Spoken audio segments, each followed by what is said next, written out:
परम प्यार से बोलिए संतो धन्यकार जी। आओ संत महात्माओं, ये उस समय की बात है जब एक बहन निरंकारी समागम दिल्ली में समागम लगता था। संत महात्माओं, सदगुरु बाबा हरदेव सिंह जी महाराज उस समय शरीर में मौजूद थे, लेकिन बहन जी जो है कुछ यानी दुष्ट आत्मा के प्रकोप से पीड़ित रहती थी, परेशान रहती थी। तो संतों ने कहा आप सदगुरु के दर्शन करो, वहाँ समागम में चली जाओ, आपकी परेशानी दूर हो जाएगी। संत महात्माओं, आओ प्यारी साथ संगत जी। बहन जी विश्वास करती थी, सेवा करती थी, सिमरन करती थी। आओ संत महात्माओं, तो कभी कभी उन्हें वो जब व्याधा है जो परेशानी थी वो सताती थी। तो होता क्या है, जैसे कहते हैं कि वो बहनों ने कहा कि चलो बहन जी सरोवर नहाएं, तो आप जो सरोवर के लिए चल दी। आओ संत महात्माओं, वहाँ पे ड्यूटी होती है, जहाँ बहनों वाला सरोवर होता है तो बहनें नहाती हैं, और जब भाइयों वाला होता तो वहाँ भाई ही स्नान करते हैं।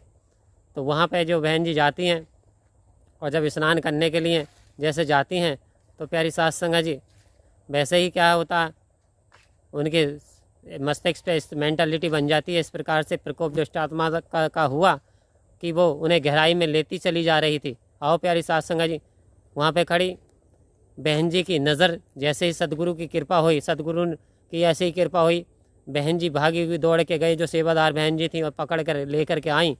तो उन्हें यही नहीं पता था बहन जी को कि मैं जा कहाँ रही हूँ। आओ प्यारे संतों, वो बहन जी बता रही थी कि जब वो वापस आई और आन करके वहाँ समागम कंप्लीट करने के बाद प्यारी साथ संगत जी फिर उन्हें होश आया, और होश आने के बहन जी ने झिझकारा कि आप ये क्या कर रही हैं, आप तो डूब जाती हैं। तो बोले बहन जी मुझे नहीं पता, मुझे ये नहीं पता मैं जा कहाँ रही हूँ। प्यारी साथ संगत जी, ये तो कृपा करो सदगुरु की कि आप सदगुरु ने आप पे कृपा करी, आपने जो मुझे ले करके आई। प्यारी साथ संगत जी, तो हुआ क्या, अब वो जब घर पे आती हैं तो एक दिन अचानक वो आत्मा प्रकट हो जाती है, और जब आत्मा प्रकट हो जाती है तो वो कहती है कि मैं बहुत यहाँ बंधी हुई महसूस कर रही हूँ। इस घर पे मुझे नहीं पता था कि सदगुरु का साया है, इस घर पे सदगुरु की कृपा है। मैं तो इसे वहीं डुबोना चाहती थी। वो चीख चीख के आत्मा कह रही थी, मैं तो इसे वहीं डुबोना चाहती थी सरोवर में, लेकिन वहाँ सदगुरु ने, स्वयं सदगुरु बाबा हरदेव सिंह जी महाराज ने सेवादार बहनों को भेज करके इसे बचा लिया। आओ प्यारी साथ संगत जी, ये सुन करके सारे घर वाले दंग रह गए कि सदगुरु ने कृपा करके बचा लिया, और ये डुबोना चाहती थी। आओ प्यारी साथ संगत जी, जाको राखे साइयाँ मार सके ना कोई। तो ये सत्संग में ना जाने अनगिनत हजारों चमत्कार, हजारों सच्ची घटनाएं होती रहती हैं।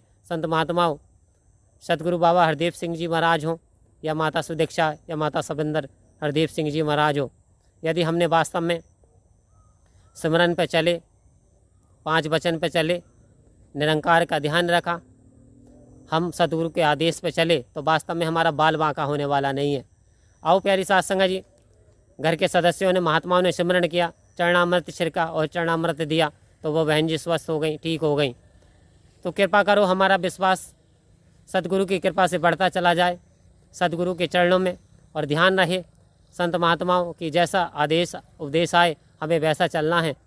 हमें उल्टा नहीं चलना, हमें विपरीत नहीं चलना, हमें अपने यानी मन के कहने पर नहीं चलना, क्योंकि मन की जो रफ्तार है ना संत महात्मा, वो बहुत तेज़ रफ्तार है। इसकी रफ्तार हवा से भी ज़्यादा तेज़ बताई।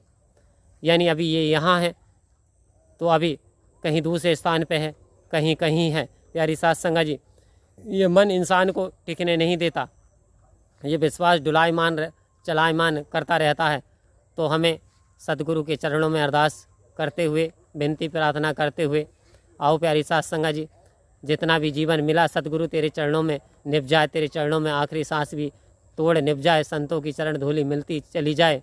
हे सदगुरु सच्चे पातशाह, जैसा आप चलाना चाहते हो वैसा दास भी चल पाए, कि दुनिया दे, बस यही अरदास कि दुनिया दे सारे सुख पा दे मेरी झोली बिच, और फिर भी मिलाए रखना संता दी डोली बिच। आओ संत महात्मा, हमें मांग भी ऐसी मांगनी है जिससे सदगुरु की कृपा बरसती रहे, क्योंकि शरीर ये माया से बना तो माया में रहने वाला है, लेकिन आत्मा ये परमात्मा का अंश है, तो इसकी भूख जो है भजन से जाती है, इसकी भूख सिमरन से ही समाप्त होगी। आओ प्यारी साथ संगत जी, इसकी भूख संतों के दर्शन करने से समाप्त होती है। तो कृपा करो, दया करो, मेहर करो, ज़्यादा से ज़्यादा आप जी का सेवा सत्संग सिमरन करना आ जाए, और इसी के शब्दों के साथ दास अपनी वाणी को यहीं विराम देगा और परम प्यार से कहेंगे धन्य निरंकार।